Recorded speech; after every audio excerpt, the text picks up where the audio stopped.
India Fashion Forum 2015 is all about forecasting, creating and transforming the business of fashion with a special focus on creating and retailing winning fashion in an omni-channel era. Our roundtable puts a spotlight on sourcing and merchandising role in today's fast-changing world of brick and mortar and online business channels. There's no doubt our brand is our pride and joy. We spare no pains or passion ensuring that each creation is distinct, unique, and offers our client a world-class product and experience. But with the advent of new and technology, customers are smarter, savvier, and ever more demanding by the day. How then do we ensure that our brand or our label still offers a new age customer that freshness, that uniqueness, and that special product that reflects his or her persona and ensures that they stand out and be unique? Let's meet our experts.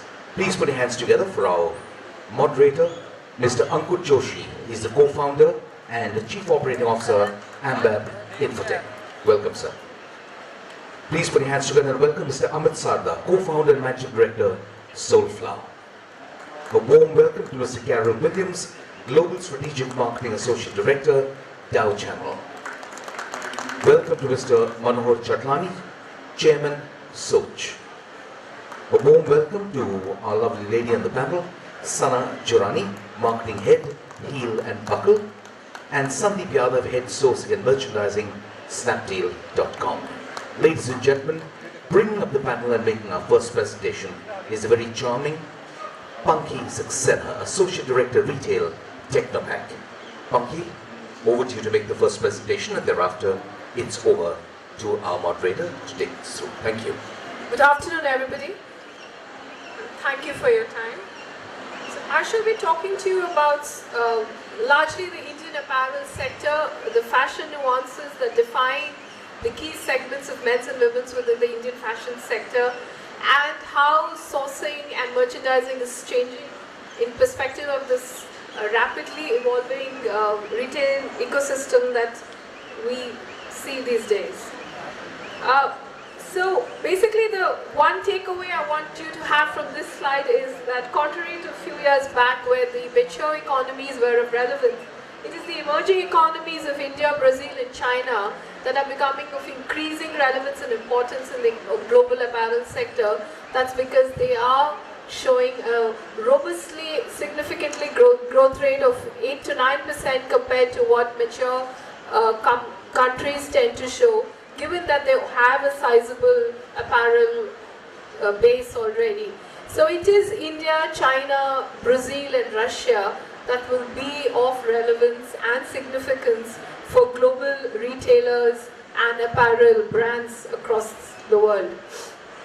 Another very important point I want to put across here is that the approximately 41.5 billion USD apparel market of India is expected to touch 65 billion USD over the next 5 years. But the more important thing here is that the Indian apparel sector tends to show a very, very high penetration for modern retail at approximately 20%. At an overall level, modern penetration of retail stands at only 5 to 5.5%. So apparel shows an extremely high receptivity to modern formats and corporatized retail. Of course, we've just broken up the entire Indian apparel market of 41 billion across organized and unorganized, and like I did tell you, 20% is organized and 80% is unorganized.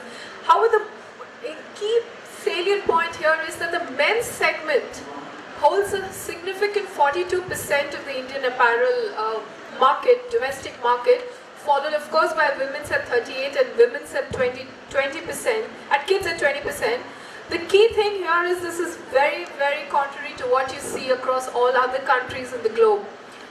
India is the only country that reflects that the men's share tends to be higher than the women's share.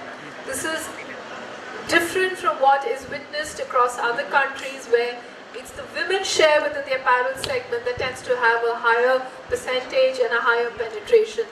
This of course this is not going to change very significantly over the coming years, but it is the women's sector which is going to show the highest growth rate amongst men's, boys and girls, as well as the women's segment. Women's is expected to grow at a 15% CAGR, as against men, which is expected to grow at a 9 to 9.5% CAGR over the next 5 years.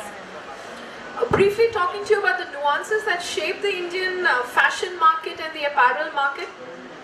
We say that over time, the Indian apparel market is seeing a transition from moving to a need base to a lifestyle, and over the coming years we'll see it becoming more detail orientation.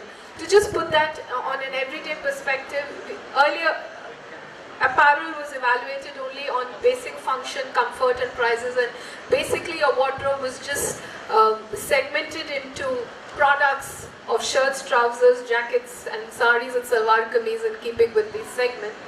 Today we see that the wardrobe of a lady and the gentleman tends to be segmented more on occasions, and it's sliced according to occasions. There's casual wear, there's office wear, there's party, there's gym and active wear that find presence within the wardrobe. And we believe that going forward it's going to become more about exclusivity, technical smart functions such as eco-friendly apparel, technical garments that tend to be temperature controlled, and design-specific elements that are going to be sought by consumers. This is something that is witnessed specifically within the vis-a-vis the men's segment. We believe that casualization is a driving growth driver within the men's segment. And what you see here is a typical wardrobe of a gentleman around 30 to 40 years back was more representative of formal garments, and you can see it's moving and transiting now to become a very casual-led wardrobe, and we believe that the casual categories such as tees and denims will reflect the highest growth percentage within the men's segment. Also, the men's segment tends to reflect higher brandization as well as higher price propensity compared to the women's segment within the entire Indian apparel segment. What's interesting is the urban Indian woman displays heterogeneous behavior when it comes to apparel and fashion. She's versatile and she easily moves between ethnic wear, fusion wear as well as western wear. She's not very brand particular and she's ready to flirt and experiment with formats, price points as well as brands. And you'll see a mix of international brands, you'll see a mix of domestic brands as well as local products from local popular shopping markets within her wardrobe. And again, contrary to what we see in other open societies, where ethnic wear tends to be more occasion wear driven, in India we see that ethnic wear and thus fusion wear has become a part of an everyday life of the Indian woman. And this is in fact what tends to find the highest penetration in the everyday wear of an Indian lady. So it's ethnic wear and fusion wear that drives the apparel, the category driver for the women's segment in India. Pausing and talking to you a little about the trends that will be affecting the sourcing and merchandising and dynamics that will evolve within this sector. We believe fashion is becoming perishable. It's basically a product that is extremely season-led, and it tends to have a life that pertains only to a specific season. What this means and what implications this has. What this means and what implications this has is that it's very important to reduce response time, and also that you would have to establish lean supply chains, have faster response times, and also have collaborative supply chains take partners across the entire movement of your product from manufacturing to the end consumer. And this transition that we see from a format that fashion was available only in the brick and mortar format, and now it's moved to a multi-channel format where there's several touch points, is not making this any easier. In fact, it's made the implication of having a robust supply chain and reducing your cycle times for sourcing even more important. That's because the consumer has a higher exposure and high visibility across various channels and formats. So, and there was a time when there was this very structured supply chain cycle that was followed from the manufacturer to the wholesaler to the retailer to the consumer. With the advent of e-tail, we see that the manufacturer is moving straight out to the consumer because it's very cost effective now to have your product online and showcase it. So this definitely is only further pressurizing the element of shortened delivery time. It also means a very important thing of this has to be an increasing width of SKUs and merchandise assortment rather than have just a standardized set of SKUs and have depth within it. So you have to make sure that you're offering freshness and assortment and you're catering to different formats and different retail channels where the consumer is engaging with your brand and your product. So I did talk about having a more collaborative supply chain. This basically means that there has to be extensive data sharing to make it possible that the dynamics and elements of what is selling at your retail point, what is the fastest selling product, what is the gross margins you're garnering there, is shared across the stakeholders so that they're able to cater to that change and make sure that the right product at the right time is available and visible at the right channel and format. So I think the key point here I want to bring in is that data sharing and analytics is going to be playing a key role in making this, to help establish a lean supply chain and have speedy lean cycles. Again, just reiterating the fact that the e-tailing channel is only making this quick replenishment and faster product sourcing only more imperative and essential. India today has a 2.3 billion USD e-tailing market. This will grow to 32 billion USD, and you can see that lifestyle and apparel is going to have a significant share. It's already one of the highest sectors at 25%, and this will increase further to be one of the leading sectors at 30%. So what I said is even more essential within the lifestyle apparel and accessories categories that we're all gathered here to talk about. So overall, the fashion supply chain is becoming more complex because it needs to cater to varying formats, varying channels, and which is offering visibility and exposure to consumers. And it's becoming a very high volatile and a low predictable category and an ecosystem that we're all dealing with. So what is going to be the future of sourcing and merchandising in the given ecosystem that we've just defined? Basically, I believe that the role of sourcing and merchandising is going to realign. Till a few years back, this entire function was peripheral to your business. And it was only based on cost benefit. It was only based on resource management of labor. Going forward, it's going to become the core of your business. And it is essential for it to be enabling competitive advantage to your business so that you're able to put across the right assortment at the right time to the consumer. Until some time back, it was also just a specific location imperative, which offered you cost benefits and offered you other resource cost benefits across energy and labor. However, now it's going to become more multi-location and product specific. There are hubs that are going to be specific to a certain product and offer competitive advantage for a certain product and a certain category is going to become the core for the particular business. And that's why from being a single location, cost-driven imperative, it's going to move to a multi-location and enabling competitive advantage imperative. Also, I think there are three essential models of sourcing that an organization can deploy. It could be your own manufacturing, and here what the advantage you have is you tend to have the quality over control, and you tend to have quality over your design, proprietary of your design. However, the restrictions are that it leads to high gestation period and high investment commitment. A lease manufacturing, on the other hand, allows you product flexibility. It also allows you locational flexibility, what I just talked about a few minutes back.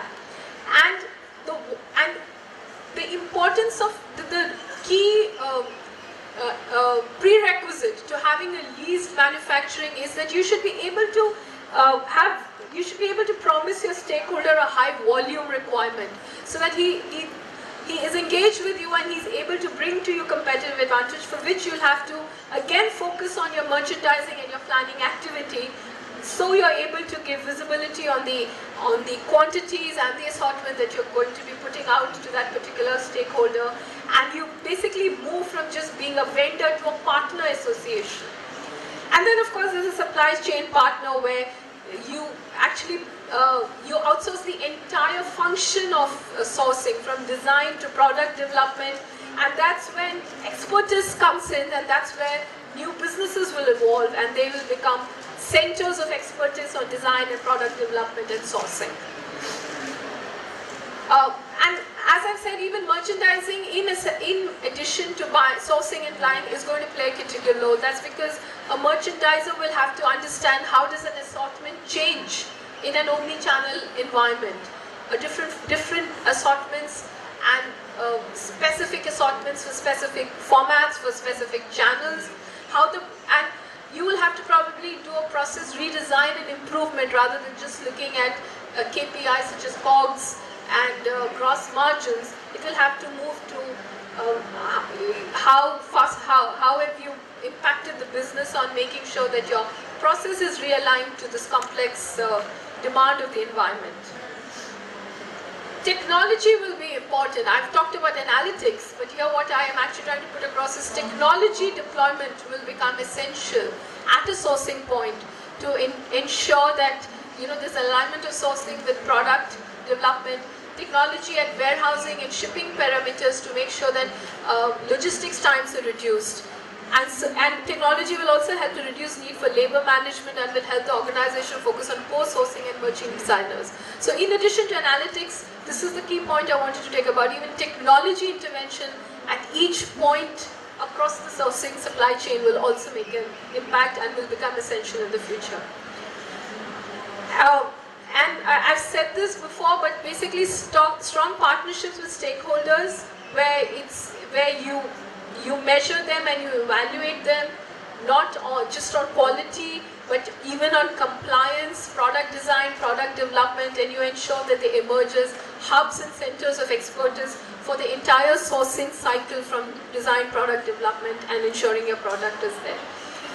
And I think compliance also will become important as you evolve, wherein your safe working conditions, environment compliance, compliance to business norms defined by organizations will find salience in the entire evaluation of a certain vendor. Thank you. Good evening, ladies and gentlemen. Thank you, Paki, for such an insightful presentation. As we just saw, everything around retail, everything around brands, everything around consumer is evolving. Fashion in itself has a very short life cycle, and the online players coming in, I think the time has only shrunk. One of the things that Paki mentioned in her presentation is that we need to be not in terms of only selling, but also in terms of warehousing and in terms of production, we need to be multi-location. Now in such a scenario, I think what I like to discuss with the panelists over here is that how do we ensure quality, which for a multi-location, for a multi-geography, for a differentiated distribution cycle, how do we ensure quality in terms of production? I think Kenal, you would like to.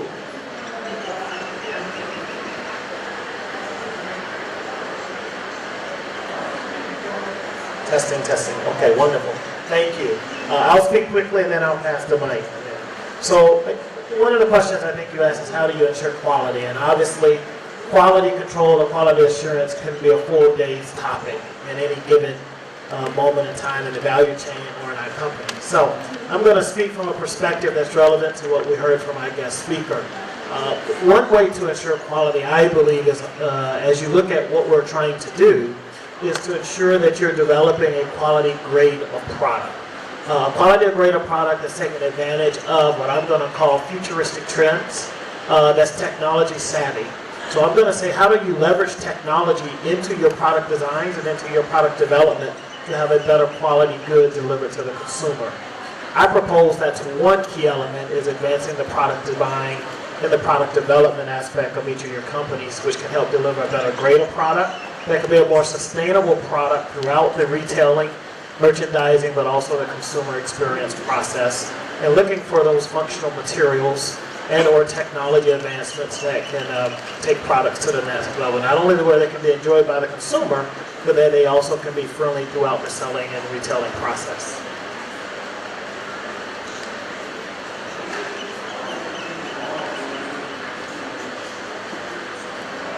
Hello. Also from from a consumer point of view, as Pankaj mentioned, I think we are also in that stage of evolution where the wardrobe of an Indian customer is not as large as it would be in a Western country. So a typical wardrobe could be I could be I'm just guesstimating here, probably a 20-30 shirt for a common 30-40-year-old gentleman, which is also now a very large wardrobe as compared to Western countries. And quality, again, because your products they're expected to last longer, they're gonna be bond far more as compared to as any other market. So from a brand perspective, quality becomes imperative if you're gonna drive customer loyalty, if you're gonna drive repeat purchases. And consistency is something, I think when it comes to quality, probably it's not a one-off. Consistency is something over seasons, over years is something that you absolutely have to drive, so that you have the loyal customers and repeat purchases and all. So I think that's inherent to any brand. For us, quality is a distinctive character which we exhibit to our consumers with the promise to maintain it all around. We have had two facilities, one in Bangkok, Thailand, and one in India. But what we did was we had our processes in place. So the most important crucial thing, we are a handmade company, we make everything by hand. Working with two different cultures, two different kind of people. A simple thing which we did was, now also which we follow, the size of the hand, people who work in my factory. That's what we do. It might sound slightly vague, but the size of the hand, we generally try to take off a similar hand size. We have charts where they have to actually go through that process, because that's where we realize that we have to have a standardization. We can't only think about standardization of idea or thoughts, but also the manpower who's working on it. Second thing was, as Pankaj said, the processes are most important. How do we set up the processes? How do you make sure? And the third most important part for us is we make everything from fresh produce. So we actually have, like how a restaurant or a food joint goes and picks up vegetables from different farms or a different market. We have to buy our fresh vegetables, flowers, fruits every day. The kind of quality of sourcing and the standard of sourcing in terms of color, in terms of smell, we have standardized that whole thing. There is a manual which we have which makes sure that whatever we source has to be of similar quality. It might be in India or it might be in Thailand. So that actually has helped us to deliver the similar product what we were making in Bangkok in India also. These facilities are owned by you? Yeah, it's owned by us. Only in Bangkok I had two facilities which were leased. Now we have one more facility in Pondicherry, which is a leased facility where somebody else is managing and manufacturing for us, but the processes are all set up by us. So we have developed these processes, we have developed certain quality standards, and we make sure that this quality is exhibited every time in the similar manner. I think that brings me to my next question. While we go and outsource and we try to choose partners for production, right? Most of the time we don't do it in-house.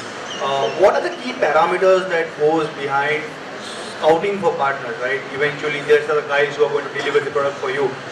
You are going to hand your precious IPs to them, right? You need to have protected them.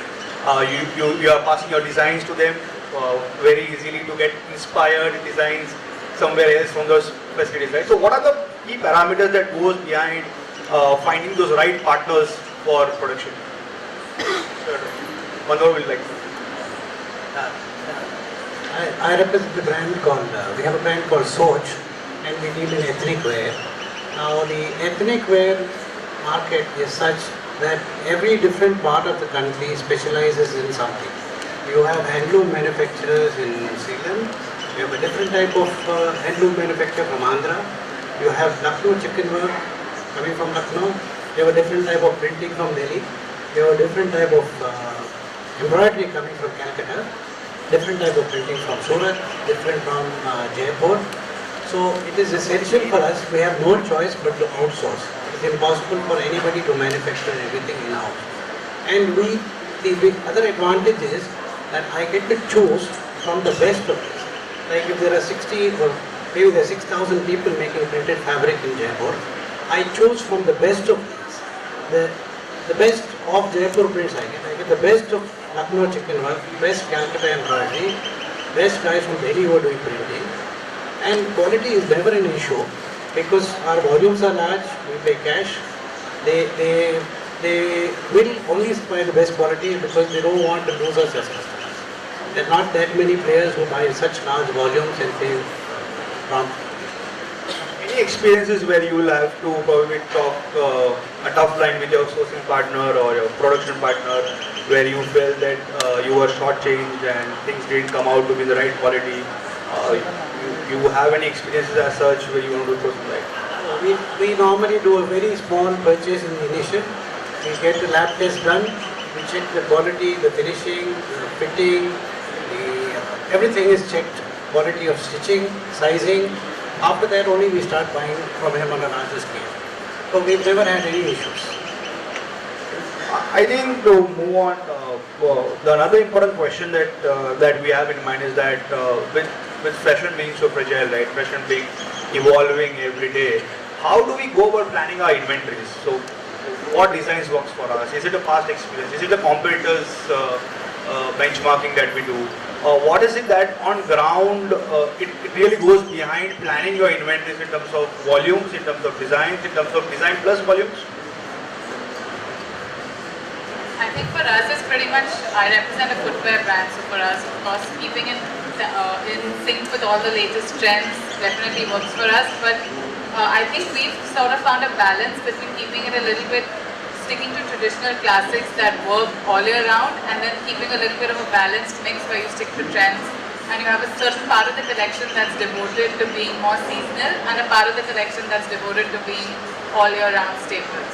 And in terms of planning our inventory, now it's been 2 years for us in the industry and we always plan our inventory in terms of a percentage of the conversions that we're looking to maintain. So if we know that we want to maintain a certain percentage of conversions with walk-ins, we know that our inventory has to be a multiple of that. So as long as we're maintaining a multiple of that inventory, the forecasts tend to continue to stick to whatever we estimate them. A good record to have. Sandeep, your experience in terms of inventories when you go out sourcing with retailers, with brands, how much of resistance do you find in terms of holding up inventories at their end? At many cases, I'm sure that you guys commit certain level of sales. So what has been your experience in terms of sourcing primarily from the brands which are not exposed to the online world as such? They are not used to keeping online inventories differentiated. They have inventories which are planned only for their franchisee stores. So what has been your experience? I've worked both in offline and now currently working on online. So let me admit, working online and balancing, merchandising and inventory planning is nightmarish. Simply put, because what you're looking at, brick and mortar stores, they work on a very predefined planned fashion, and obviously all brands work. Indian brands are still very traditional, where inventories are placed on order. They're made to manufacture 6 months in advance. Like right now, everybody's on AW 15, 16 orders. But the kind of growth we are experiencing on online, we do have a plan definitely, but that goes out of window every 15 days because their growth rates are so high. That's the fact of life. You take a number out there and you say, okay, I'm going to do an X number, but instead of doing that 5 months down the line, if you do it in the next 3 weeks, you're getting that number out of the inventories, and you need to obviously then go speak to the brands again and say, and I need more. So I think the right idea is, okay, obviously you're going to bifurcate them in your fashion and core styles. Cores are something, we say never out of stock, so you have those stocks all around the year. Probably they're on a shorter lead time, so they can be manufactured over and over. But then their fashion articles suddenly have very high rate of sale, and then you're only asking for more stocks. A lot of times you may not be able to get that from the same brand, but you try to replicate on a subcategory or a category level. So I think that's a basic OTP plan for any buyer or any merchandiser would have. So I think that's my... I think what Sandeep is also hinting at is that Snapdeal is soon coming up with a lot of private labels to overcome this challenge. I don't think so. Okay. I think Amit, for you, how much does the pricing of production goes into play? You deal with a lot of perishable stuff, right? Where your probably cost of production is very dynamic in terms of. So, is it easy to pass on the pricing to the consumer, or you take care of it in terms of product mix? So we work on law of average. For us, certain products definitely are cost effective, certain products are expensive. So for example, when we source oil like lemongrass oil, which comes from south of India, and when it is lavender essential oil, which comes from Kashmir, my cost from both these places differ a lot. And for us, most important and crucial thing is whatever we buy has to be fresh, it has to be consumed fresh, and it is retailed also as fresh as possible. For us, the end inventory is not much of a challenge because we work on a GIT system primarily. And most important thing for us at Soulflower is looking at what the consumer is looking for, what the consumer is buying. So for us, everything, the data sensing mechanism we have in place, which is online and offline, both the places, where we sense the data exactly every day and understand where the trend is moving. So certain aromas do very well when the first shower of rain comes in, certain aromas do well when it is summer, certain aromas. So there is a trend for different locations and different geographies. But for us, pricing is not much of a challenge. Yes, whenever a price benefit comes in, it is passed on to the consumers. It might be through some offers, it might be through some freebies. MRPs cannot be changed so easily in India because of certain norms and laws. But yes, most of the times, yes, whenever we are trying to make sure that the consumer can get the best out of our product.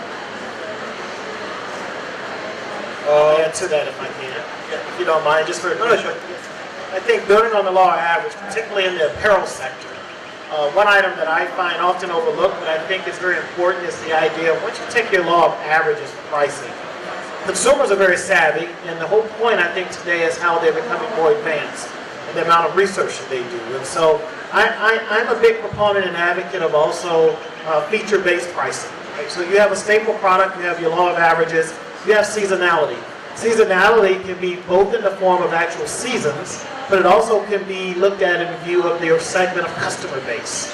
And based upon your segment of customers, that is how you're segmenting your business, you have the ability and there's an opportunity to offer what I call feature-based pricing. We see it in everyday living, but sometimes we often overlook it. What do I mean by feature-based pricing, right? So many of you see wrinkle resistance. You see temperature control. You see stain resistance. You see wicking control. The most common and one of the most sought after now is odor control. These all give the ability for price differentiation strategies throughout the seasons, I would say, for if you're looking for strategies and ways to maintain a what I'm going to call a consistent but competitive price strategy, where you take your law of averages for your staple product, but then you're also looking for ways to get more price. Because I think you opened up with, can you get premium price? If brands make the leap to bring more technical savvy or more advanced quality products into the industry. We found that customers are willing to pay. Just have a point what we said. So we do have products which are daily essentials. We do have products which are indulgence that people buy. Definitely the law of averages are according to the bands. So whenever we are looking at any pricing or any passing on any pricing, definitely a little bit of price given off on a daily essential makes a lot of impact. So let's say if I give a 12% to 15% off on a Snapdeal, I might see my sale jumping from an X to 10X. It is a fact. So that's how it happens. But on indulgence product, even if I give them a discount, not necessarily the person is going to buy that product till the time that person really wants that product. I think we move on to the marketing side of our discussion. Omni-channel world, right? Where we're talking about everything seamless, everything. We need to show the same thing everywhere. We need to identify the same customer, all platforms, all touch points. We need to have our consumers identified. More than the identification of consumers, how much does the inventory play into role of what are we ready as an ecosystem where we have a seamless inventory display across the online and the offline platform?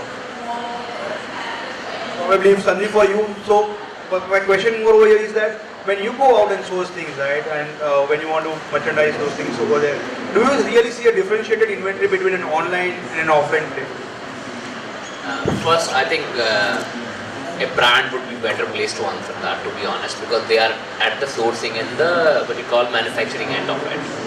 Now, coming to from my point of view, what's happening? A majority of online players, because of the servicing and customer experience required to deliver, are keeping stocks at the fulfillment center. So what is required at the brand end is a lot of integration in technology. So where they have live inventory from different feeds, so it works like a DC for them. It's like another distribution center for them. And then a lot of resource, I think analytics and resource planning which has to happen at the brand end. Obviously the online retailers can enable that by their system.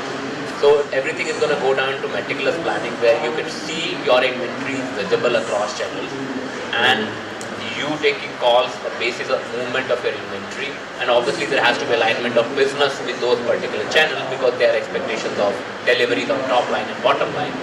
So I think there's a lot of coordination at various ends. Technology is going to play a very crucial role there, and also I think are people willing to invest in terms of technology, in terms of people? Do they think they are there in terms of evolution to do it today or 2 years down the line? That's another question which needs to be answered. But I think a few people probably have already started doing it, smaller or a larger way. And I think everybody is driven by business demand, return on capital. So you'll end up doing, if not today, probably tomorrow, day after, because inventory, there's a lot of money invested. You want to get the best out of the same inventory. Well, yes, eventually all of us want the whole omni-channel growth story, but at least for us at Heel & Buckle, what we've noticed is that the customer who shops from us online is not necessarily the same customer who's going to walk into the store and shop from us at our stores at either Bombay or Delhi. Because we're a multi-brand retail store, we have a shoe that starts for rupees 10,000 and we have a shoe that goes all the way up to rupees 70,000. So we know, based on the performance that we've had on our own e-commerce portal and third-party portals, the shoes that are at the more affordable and approachable price points are the shoes that move online, whereas your rupees 35, 40, 70,000 rupee shoes are the shoes that you sell when customers walk in. The customer, an online customer till date, at least in our last 2 years, has not bought a rupees 70,000 shoe online, and we don't anticipate that happening anytime soon.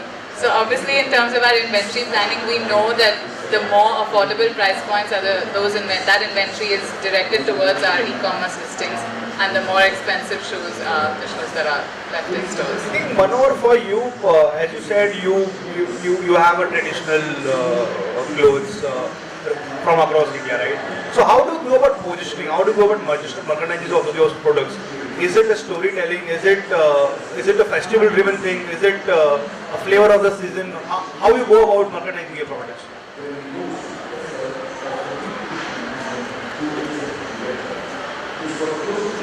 Hello. Our business is very largely occasional driven. Marriages are very, very important, and festivals. And to a large extent, Bollywood plays a big role. Something comes in,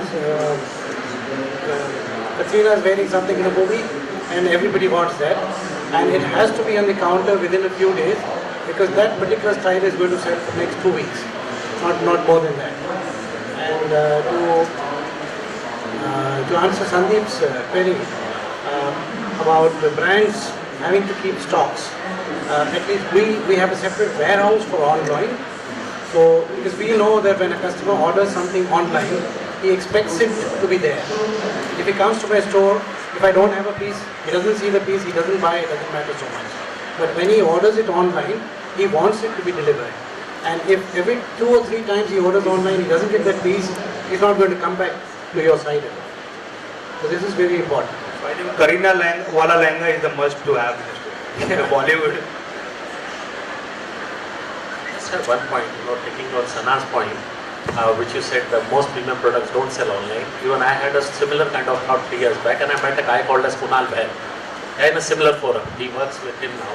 So when he told me, you put your merchandise online with Snapdeal. I was slightly resistant, and he told me, I will get you the best of the possible sales, what even the best of the stores are giving you. And he asked me, which is your most indulgence-based product line? I said, it's bath salt. He said, I will make sure that I'll sell the maximum bath salt. I'll make a record for you for bath salts. So we were in a discussion, and we said, let's see how we can promote bath salts. So we were first thinking we'll do a deal or something, and we'll sell 500 bath salts that single day. I think with his team and himself, we came up with a concept where we created a very basic video, where we showed a normal man, not even like with a bathtub, but just a bucket, how to use bath salt. And I'm telling you, we had a deal starting at 11 o'clock in the night. 12:30, I get a message from Modita, not one, another girl was there, saying that we have already crossed 1200 bottles. And in the morning by 12 o'clock, I was already 2,200. I had only given them an inventory of 2,000 piece. They could take that inventory of 200 more. And my whole factory, which is on a JIT, they told me, what they told me, my co-founder, she told me one word that is called as FO. And she told me that, boss, because of you, my whole chain, it's going to be a horrible time for us. But that's what made me realize that, whatever it might be, any platform, you call it omni-channel, you call it online, it's our perception. So if we can break our own perception, a consumer, we should never undermine. And I believe me, today also we do great sale with Snapdeal, Flipkart, Amazon. And today for us, an online business having 200 plus stores, our online business is contributing to 55%, and we deliver to more than 780 towns every month. So I think there's a lot of power with online. I think we should not undermine it. Yeah. Fantastic. I think I just want to add on to that. I think it's an important and key insight that the assumption that your brick and mortar customer is also your online customer is not an assumption I think we should be readily easy to make. In fact, there is a business model that will suggest that your online presence could be an extension of your business to attract new and different customers, which means it should reflect a different strategy than your brick and mortar. Typically, the brick and mortar consumer are going by the psychological and neurological aspects of shopping. Touch, look, feel, smell. The online consumer, affordability, convenience, unless they're loyal, they've bought before, they want to repeat, and they want to save time. But outside of that box, they're going to be your more educated shopper.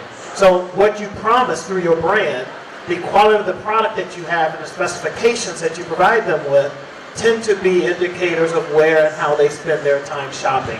After they make that first purchase, then they go back to the first group. They become what I call the bargain shoppers. Now, where else can I get that product at a better deal? I think with that, we open the floor for questions in the audience if you have any questions. She showcased about the systems to be implemented to make sure that we have a lean line, and we make sure that none of our products really go dead or out of fashion, because as you said, fashion is perishable, so we have to be very careful. Do you see an idealistic situation where brands might not even have a EOSS, which is end of season sale? Do you see a situation like this for at least brands which might be selling some fashion but a lot of staples? And you said fashion is so let's say there might be brands which might be selling white shirts or blue shirts, or let's say brand like Arrow to some extent, or Louis Philippe. Do you think this fashion, you call it also fashion, or it's more of a step? So I'll actually, Sana said that, she articulated that, saying that every brand I think has a share of code and fashion. And code is typically defined as your staple or your never out of stock. So I think in a typical men's formal wear brand, the deep blue or the indigo shirt that you talk about is the solid tends to be your staple and out of stock. So a brand has to I think clearly start by defining its proposition. How much of code and fashion will it stand for? Like she's got it very defined even in price points and all. So I think that needs to start from a brand definition of what it stands for in proposition, and then translate that in assortment, and as well as other elements in the retail point. And I think, I don't know the answer about whether the EOSS will move out, but what I think is as we evolve, at least I believe that the entire ecosystem of retail might tend to get segmented to say that the EOSS might move out to the complete warehouse concept that we already see in mature markets today. I don't know the visibility on when that will happen, but at least and there might be some, and as e-tailing moves from being more service-driven and maybe more stands again for a certain fashion, and it turns and moves away from deal orientation as we are hoping it would. There'll be some, and this can also be seamless across channels. You could have a brick and mortar warehouse format. You could have even e-tailing will get sharper to have some will stand for fashion and some will stand for the liquidation channel. And I believe that is what might tend to happen. I think we have to get a little bit. I have a question for Raki. Basically, I want to know what is the value loss to the retailers because of discounting in India compared to the international brands, so particularly for apparel.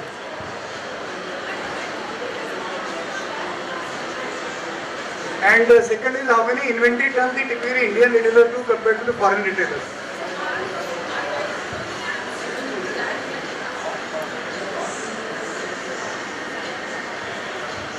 Hello, yeah.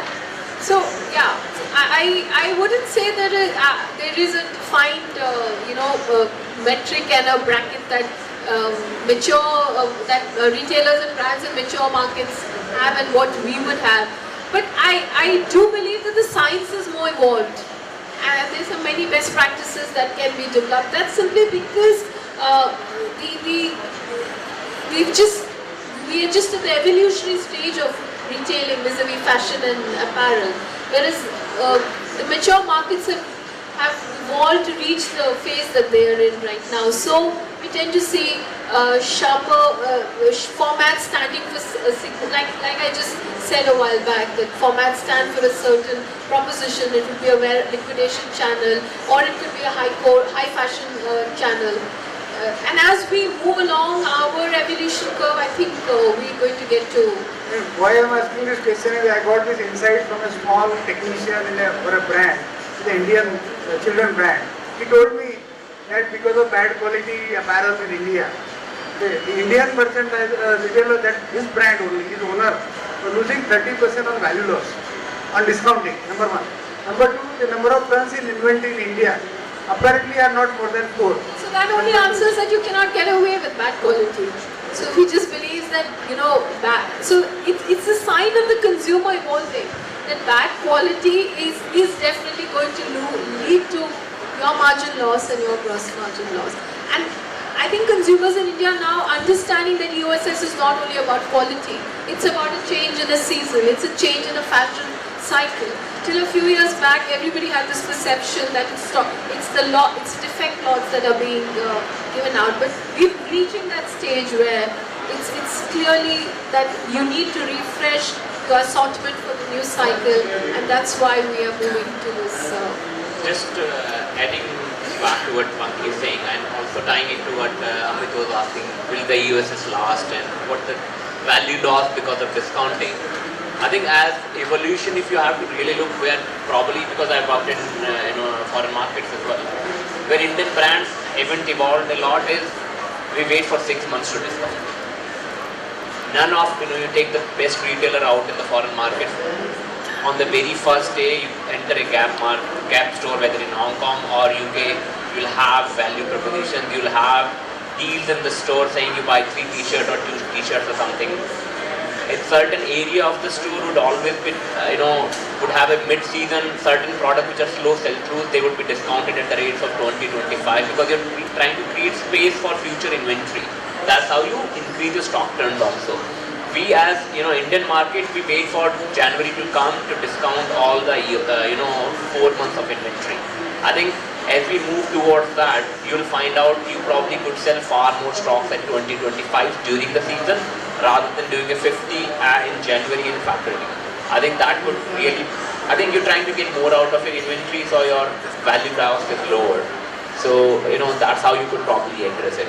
And coming back to what Amit said, will USS, I think you look at any brand data, the best in India, good 50-60% of sales come from those 2 months of USS.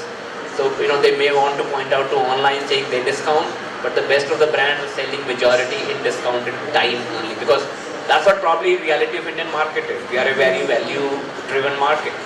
We probably can't change it. I think we have next question from. I'm just going to add on to that though, because I think this helps. Discounting it can be an inventory management tool, or discounting can actually be a merchandising and marketing strategy. So I can speak to the U.S. experience. It's rarely ever an inventory management tool. Based upon the insights that we know about the American consumer, having money and wanting to feel like they got a deal. There's very few Americans you will ever meet that will say they pay full price for anything. But in reality, the strategy of the retailer knows this through research, and the pricing strategies reflect that. Right? So just to encourage you, I don't know the Indian consumer as much. Perhaps incorporating a discounting strategy into your business strategy beyond that of inventory management could be beneficial. I think we have one question from there and the last question from you. Yeah, hi.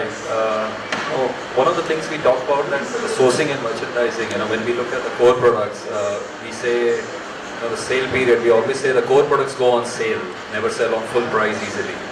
But can we not think of an opportunity that while the core products cannot have some basic functional benefits, where it can be a more appeal to the consumer to pay it at a full price and selling more or less at the discounted period? Because we are assuming right now that on the core products the consumer doesn't need any functional benefits. We only want to do it on a selected line of products. So again, coming to the point, a lot of assumptions being done by a sourcing manager and a merchandising manager. And based on the assumptions, we are actually depriving the consumer of the functional benefits which he is waiting for. I think that's very correct. But I think you could also see a reflection of that in the market also today.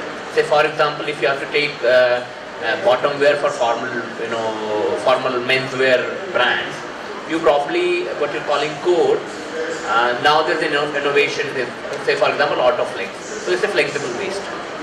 Now it is a core for majority of brands. So there is a feature which that answers this question. Now there is feature-led products which are now going to become your core article.